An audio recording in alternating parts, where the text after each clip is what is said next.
If you've been following me for a while, you know that I've sold tens of thousands of dollars worth of websites as a freelance web developer. Imagine I lose my business today, I lose all my money. How would I get back up? In this video, I'm going to share with you how I would rebuild my freelance business if I had to start from scratch with no money, and the goal is to start making really good money within 2 months or less.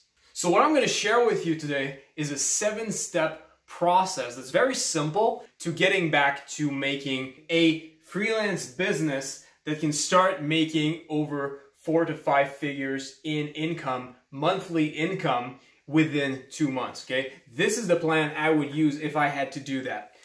The first thing I would do, step 1, is to figure out what's the best country to work for. Listen, this is 2021. In 2021, you don't have to work in the country that you're living. There are hundreds of thousands of freelancers right now who are working with clients from a ton of different countries. So the first thing you should do is figure out, hey, okay, I speak English, I speak maybe another language. Check all the countries who speak the languages that you know and figure out which countries pay the most for freelancers. You want to check 2 things. You want to check, first of all, how much they pay, and you want to check what are their laws concerning email. And the reason for that is that, for me, in my opinion, the best method to use to start a freelancing career is cold email outreach. And the reason for that is that it's a method that you can automate. You can find a list of people and send your email sequence automatically to all these people. You can spend a few hours working on it and send hundreds of emails to different good prospects. It's a method that's very efficient, that you can automate most of the process very easily, and it's a method that you can also use without needing to be an expert in selling. And when you're going to check to find which is the best country for you, you need to be very aware of their laws concerning email marketing. For example, there are a lot of countries where you cannot contact a person unless they give you their permission to contact them. There are a lot of countries like this. If you speak English, which you probably do if you understand what I'm saying in this video, you should probably check with Canada, the US. In my opinion, I've checked their laws. I've checked a lot of laws in countries in Europe, and the thing is, in Canada and in the US, it's very easy to, their laws are very email marketing friendly, and they pay a lot. If you don't want to do a lot of research, Canada and United States are both really good options. If you're worried about whether or not you're not good in English enough or you have an accent, listen, accent is not a problem. And if you're understanding me in this video, you're either good enough to speak with these clients or you're very close to it. And the reason it really matters is that in the United States, in Canada, you can sell websites for easily $3,000 or even sometimes like $10,000. It happens. And if you're living in Pakistan, India, how many businesses are going to be willing to give you $4,000 US? The thing is, it takes as much time to build a website for for a company in Canada than it takes to make a website for a company in India. But the difference between the two is that the company in Canada will have a lot more money that they can give you for the website, usually, than the businesses in India or Pakistan. Especially for small businesses, small local businesses, which are going to make the majority of the clients you're going to be working with over your freelancing journey. After you've figured out which country you want to work for, you need to find antelopes. Now, what that means, finding the antelopes.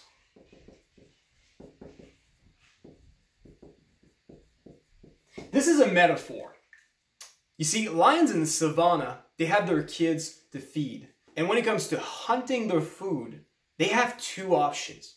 Some lions choose to go after antelopes, big animals, harder to hunt, but they feed their whole family for the day. They have a lot of meat. Other lions will choose to go after field mice, smaller animals, easier to get. They require less effort to get, but they're smaller. So you need to hunt a lot more of them to get your whole family fed. Now let's say the first lion goes to hunt, manages to find an antelope, kills it.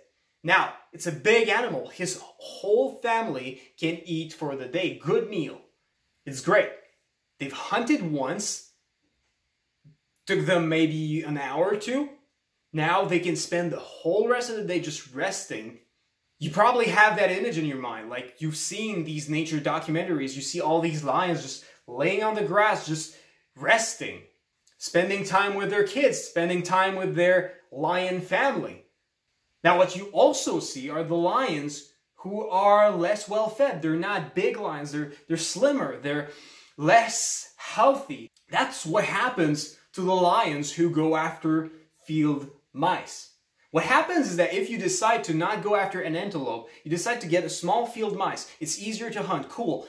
You can usually manage to hunt one faster than you can manage to hunt an antelope. But the thing is, you're going to start eating it with your family, but it's a small animals. Very soon, during the same day, you're all going to start being hungry again. So you're going to have to go hunt again. You're going to have to go find another field mice. Maybe you're going to eat another one in the afternoon. Now, evening comes, you need to go hunt again because everyone's still hungry. It's a small animal. You brought maybe 4 during the day to your pack of lion babies and yourself, and despite the fact that you've hunted 4, it's still not that much food. They're small animals. Now what happens to these lions is that yes, they have managed to find food for their family, but they're tired. The next morning starts and they're tired. They didn't spend the day resting like the other antelopes. And now what happens is that the next day they're going to be less good at hunting. And sometimes they're going to fail at hunting. Sometimes they're not going to be able to find field mice, and their family and themselves are going to spend some day being less fed than they should be. And the next day is going to be tougher. And over time, these lions do not become fat and healthy. They become slim. And here's how this applies to freelancing. One of the biggest keys to freelancing is to stop going after field mice and start hunting antelopes. Some freelancers will decide to go after clients who are easy to get. They're going to be willing to offer discounts to your clients. They're going to use the clients that are easier to reach, but these clients are usually clients who are not willing to pay a lot of money. And what happens is that if a client is not willing to pay a lot of money or not able to spend a lot of money on your services, it means that you're going to have to get more of those clients. You're going to need to spend more time building websites because, let's face it, like building a website for a company who pays you $4,000 is not that much longer than building a website for a company who's paying you $1,000. But it pays you 4 times less. So you're going to need to make 4 times as many websites. You're going to need to spend 4 times as much time coding to get the same amount of money. What happens with these freelancers is, yes, you're saving time because it takes you less time to get new clients because they're easier to get. But here's the thing. You're actually losing time and money over the long run because the time you save getting clients is lower than the extra time it takes to serve the clients the products that you need in order for them to pay you the money that they owe you. Imagine instead you're hunting antelopes. You accept that you are going to charge high prices. You're going to just email businesses who are able to pay over $3,000 for a website. What that means is that realistically, you only need to make 4 or 5 websites per year to pay your expenses. Think about it. $3,000 times 4, $12,000 US. Could you live on that? I could.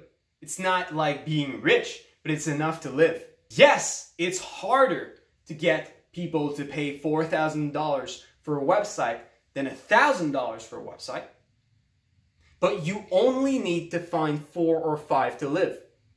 And building their websites, let's say building a website takes 30 hours of work. That's usually what it takes me.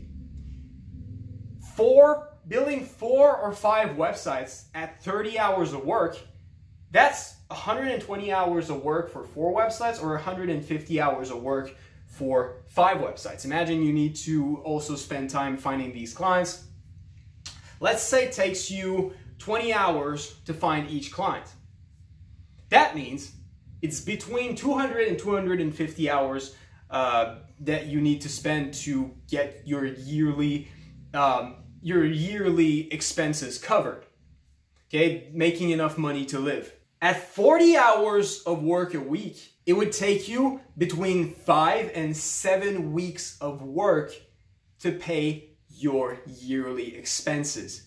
At this point, you still have 10 more months in the year that you can either find other clients or just enjoy, find maybe a few clients here and there, make websites and just live a good life, being the lion that spends a lot of time resting because you have hunted antelopes that can sustain you for a long time.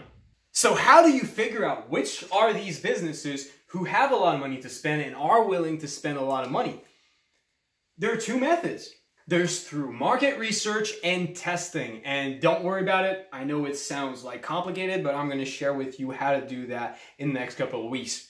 So don't forget to subscribe. And by the way, if you can hit the like button, I'd appreciate it. Step 3.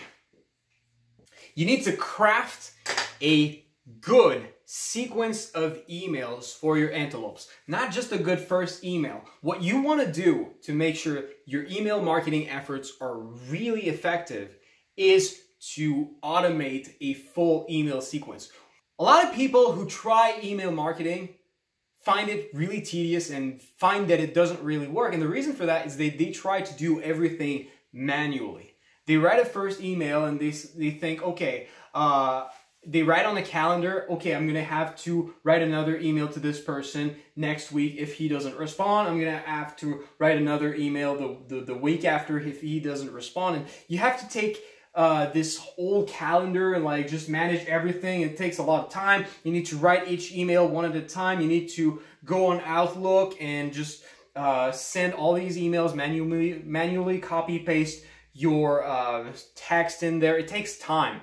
What you want to do instead is figure out who your target customer is.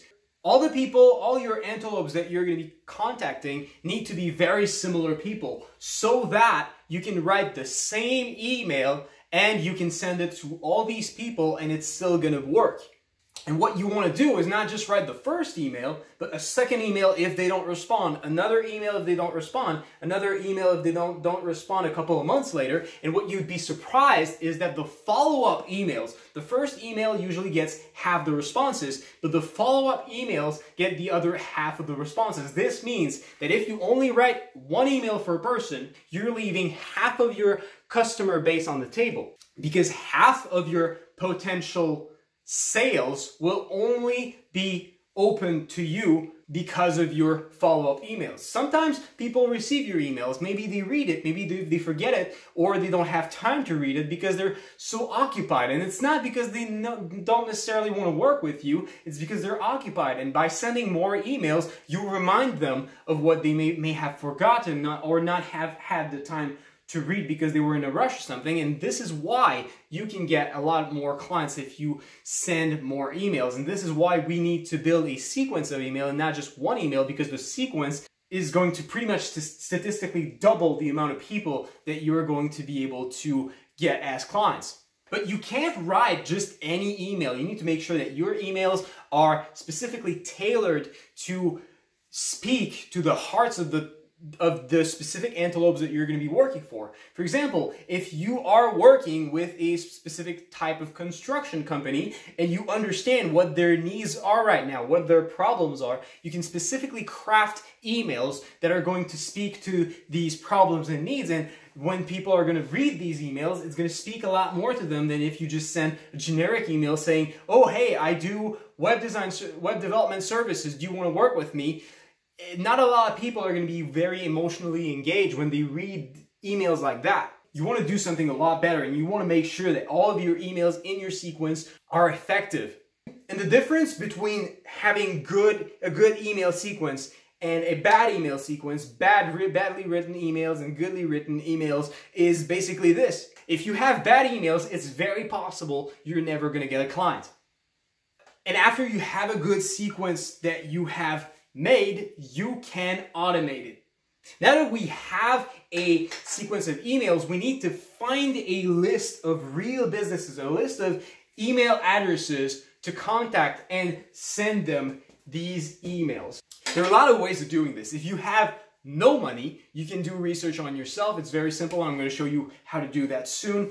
But this takes a lot of time. And what we found is that it's not really worth it if you have some money, because for just a few dozens of dollars, you can find someone on Upwork who's willing to send you a list of 100 or 200 people for like less than 50 bucks. So what I recommend you do is try to find someone who can sell them to you, because you can save a lot of time and money this way. $50 for a list of 100 or 200 people is really not a lot, especially when you're selling a website at $3,000.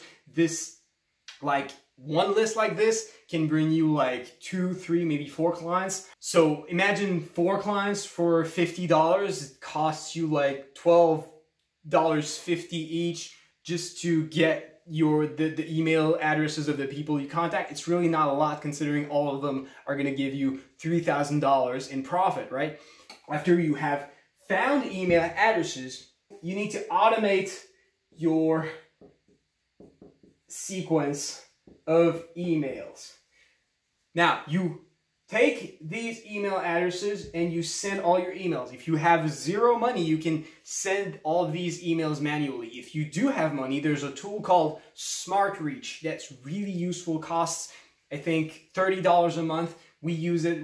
Since we found it, it's like, really, we love it. What it does is that it just sends these emails automatically. You don't need to track who you need to contact when on your calendar and all that thing. It all sends them automatically. You're going to save hours. I swear, hours. We have calculated that since we have started using Smart Reach, it takes us 50% less time when we're sending emails to people. It takes us 50% less time to send the same amount of emails as we used to. So really useful. It can save you half of the time that you spend trying to find clients. Not exactly half, because it's not going to save you time on, the time you're going to be talking to clients over the phone. That part is still going to take as much time as it used to, but all the times regarding sending the emails and that kind of thing are going to take you about 50% less long. At least that's what we have experienced. And what you're going to do after that is get a big portfolio, okay? Portfolio. The secret to getting clients easily as freelance web developers is to show them that you have made websites that look good. When people see that you have made websites that look good, they think that you're really good and that the websites you're going to make for them are going to be very, very good and look good. Okay? So if you can show them that you have made websites that look good, they're going to trust you. Now, here's a secret. What you want to do is hire an expensive web designer to make your first 3, 4, or 5 websites. Again, you don't need money to do this. You just spend part of the profits to pay for the designer. Okay? And what this is going to do, maybe you're going to make, I don't know, $500 left in your pocket. After paying the designer, he's going to get most of the money. But what's going to accomplish is, by hiring this designer, you're going to have made a set of websites that are going to look so good that it's going to be very easy to get clients going forward by just showing your portfolio. If you have a good portfolio, you really don't need to be that good in sales to get clients. They will just look at your portfolio and understand that you are good. Obviously, like, the websites you're going to make for your portfolio are going to be from clients that you get from automating your email sequences. After that, these same clients that you got from your automated email sequence, you're going to ask them, hey, clients, could you give me the names and email addresses of 3 to 5 of people you know that might be interested in getting a website from me? And you're going to email these people saying, hey, your friend John, your friend, whatever name of the business owner that referred this client to you said that you might need a website. Like, this is the website I made for him. It looks amazing. This is a couple of other websites that I made that look amazing. You're going to show them these websites, and a lot of them are going to be clients. This is a simple system that you can use for all the future clients that you're going to get from your email automation, because obviously, like, you're not going to stop buying more email addresses from people on Upwork. You're going to keep buying that. You're going to keep getting these email, you're going to keep using your automated email process to get more clients, and all these clients you get after you make websites for them, you're going to ask them for referrals, and these referrals, you're going to use your portfolio that you made on step 6 to close these clients. This way, you have 2 systems that get you clients.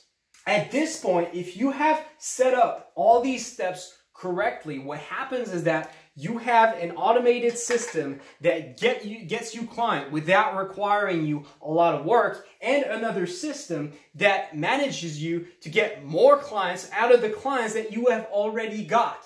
With this method, you will not have to spend a lot of time getting clients, and if you do this correctly, you're going to be left after a month or 2 with a good portfolio. You're going to be a lot of clients that you're going to have worked with, and you're going to be in a position where you get more clients coming to you with almost no work. So getting more clients is going to be simple and pretty straightforward.